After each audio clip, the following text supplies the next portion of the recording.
बिना तन के पुरुषार्थ होगा नहीं।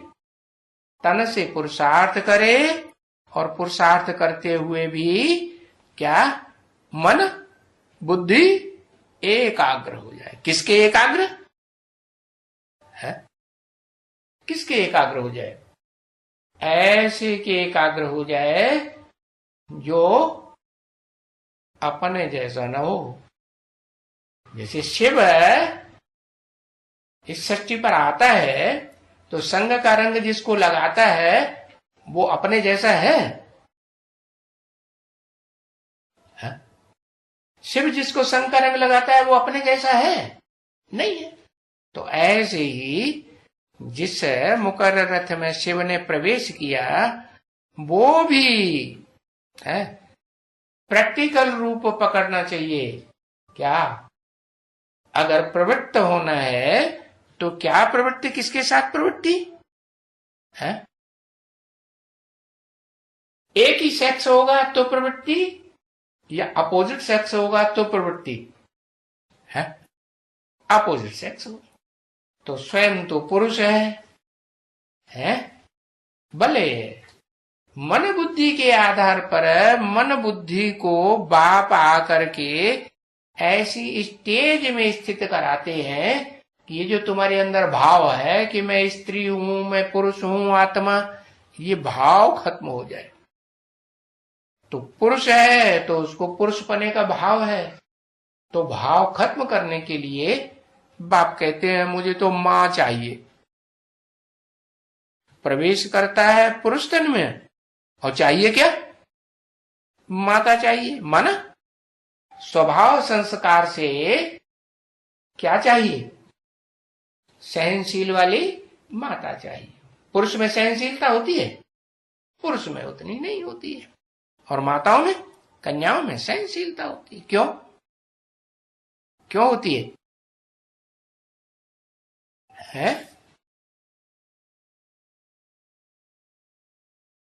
सहनशीलता, हाँ,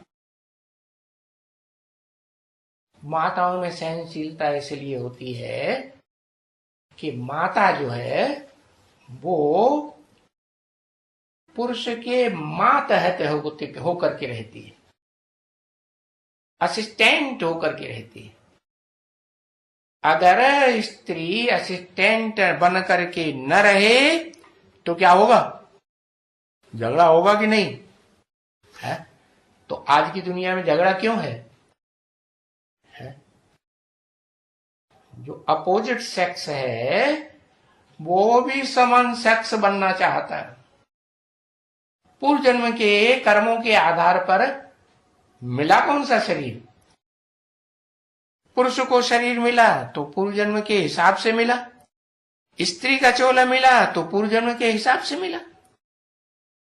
पुरुष अगर पुरुषपने के भान में रहता है तो ज्यादा भान दिखाएगा, देह भान। दुर्योधन दुशासन पने में रहेगा तो फिर उसको उजूरा क्या मिलेगा अगले जन्म में? स्त्री चोला मिलेगा। हाँ, स्त्री चोला है, पुरुष भान में रहेगी है, पुरुष की याद में रहेगी तो अंतमते सोगति, तो पुरुष रूप मिलेगा। तो ये हिसाब है। मनुष्य को देवता बनाने के लिए क्या करना पड़े है? आत्मिक स्थिति में स्थिर होते हुए भी देह के पुरुषार्थ का देह से पुरुषार्थ करना है या देह छोड़ देना है? देह से पुरुषार्थ करना है। योग ऐसा हो जो अंत में बाप व साधन के सिवाय और कोई याद न पड़े। दुनिया में कौन से संबंध सबसे ज्यादा प्यारे होते हैं? या तो बाप अथवा साधन।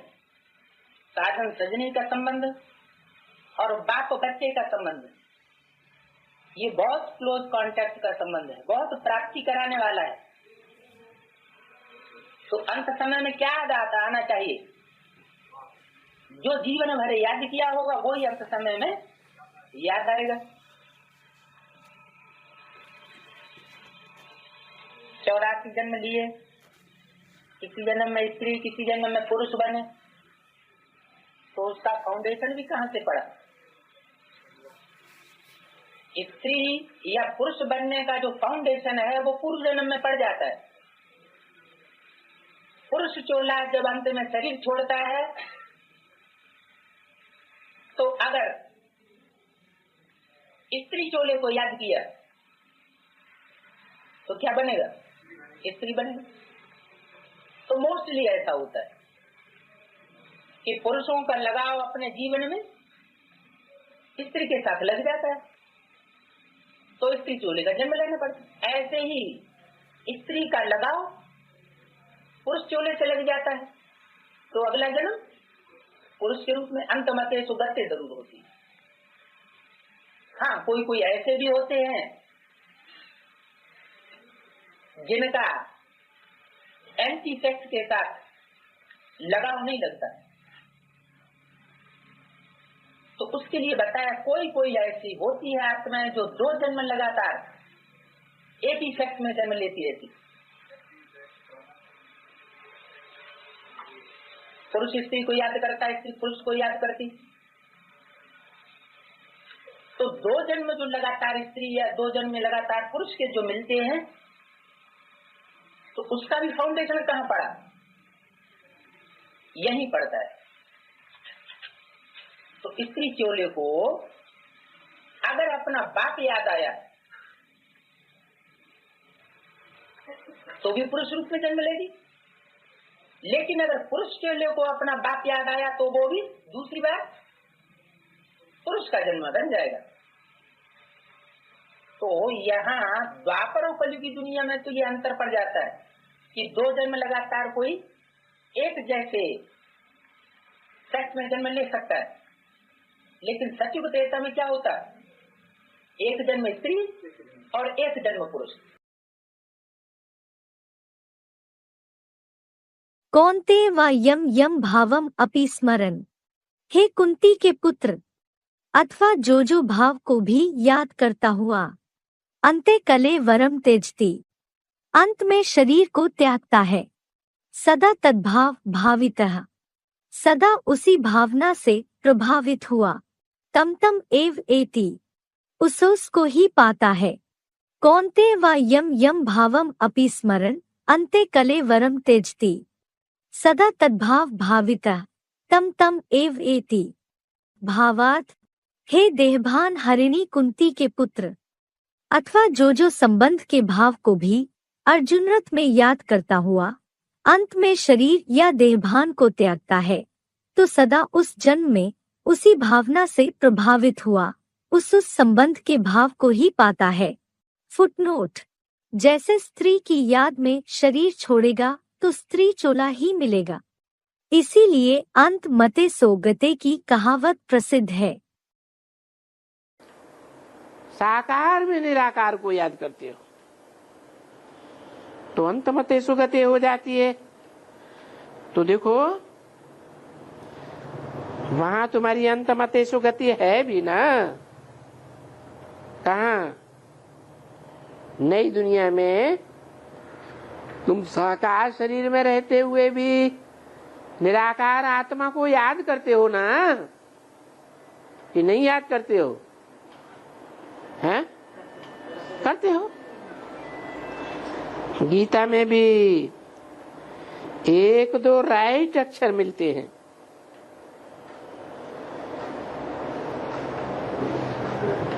बाबा ने कहा है ना कि शास्त्रों में जैसे आटे में लून, कोई कोई सच्चे अक्षर हैं, बाकी सब झूठा। अभी उसमें कहते हैं, कौन कहते हैं? भगवान वाच कहते हैं। गीता में आया ना, यम यम स्मरन् भावम त्यजत्यन्ते कलेवरम। कलेवरम माने शरीर। जिन जिन भावनाओं को याद करते हुए मनुष्य अंत में शरीर त्यागता है, उसी भावना को प्राप्त होकर के जन्म लेता है। तो तुम साकार में निराकार को याद करते हो, तो तुम भी साकार शरीर धारण करते हो अगले जन्म में, और निराकार आत्मा को याद करते हो। उनकी हत्या की जाती है, या जो हत्या करते हैं है देहधारियों की, तो हाँ, तो उनको सूक्ष्म शरीर तो मिलता है, लेकिन भावना भी तो देखी जाती है कि किसके अंदर क्या भावना है। नहीं तो शास्त्रों में भी तो ये लिखा हुआ है, और गीता में भी लिखा हुआ है क्या, कि कोई शरीर छोड़ते हैं, अगला जन्म लेते हैं, तो जो भावना से शरीर छोड़ते हैं उसी भावना से उनको अगला जन्म मिलता है। जैसे लड़ाई लड़ने वाले, कोई युद्ध में, युद्ध भूमि में लड़ाई लड़ने वाले हैं, उनका किसी ने सर काट दिया है, तो क्या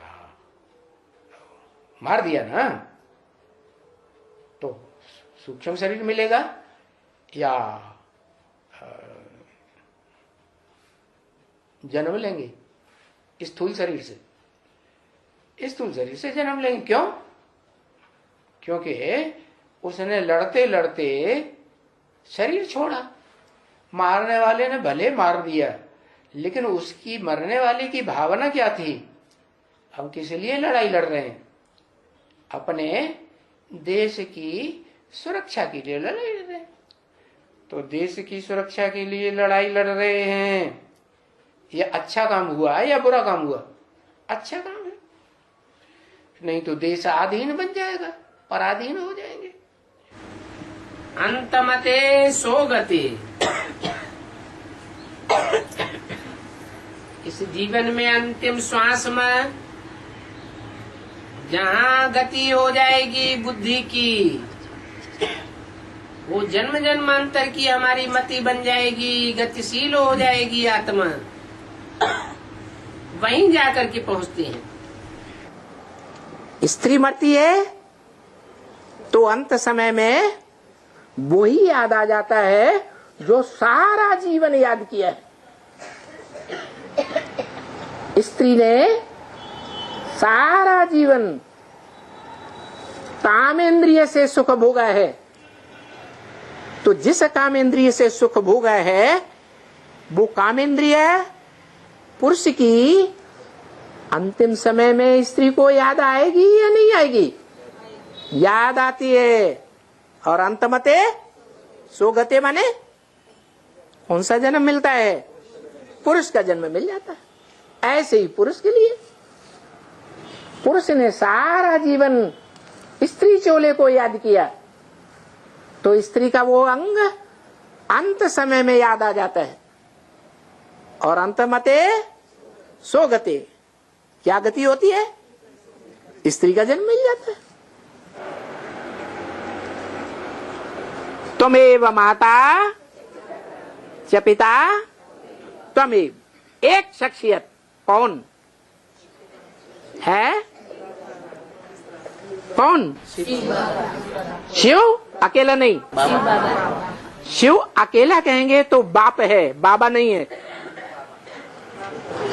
मेरी बिंदी का ही नाम शिव है। वो सिर्फ आत्माओं का बाप है, दूसरा कोई संबंध नहीं बनता। जब शरीर में प्रवेश करते हैं तो सर्व संबंधी बनता है। जो संबंधी बनाना चाहो वो ही संबंधी बनता है, और जब भी बनाना चाहो तब ही बन जाता है। जो मुझे जिस भाव से याद करता है, क्या भावना अलग अलग होती है ना, अलग अलग संबंधों की है।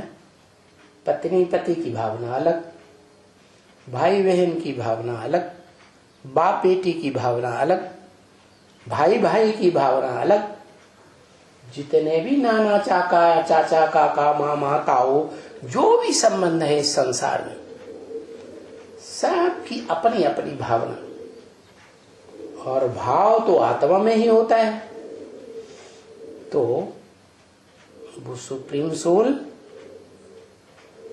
का ये महावाक्य है क्या कि मुझे जो आत्मा जिस रूप में याद करती है, जिस भाव से याद करती है, मैं उसको उसी रूप में, उसी भाव की पूर्ति के लिए मिलता हूं।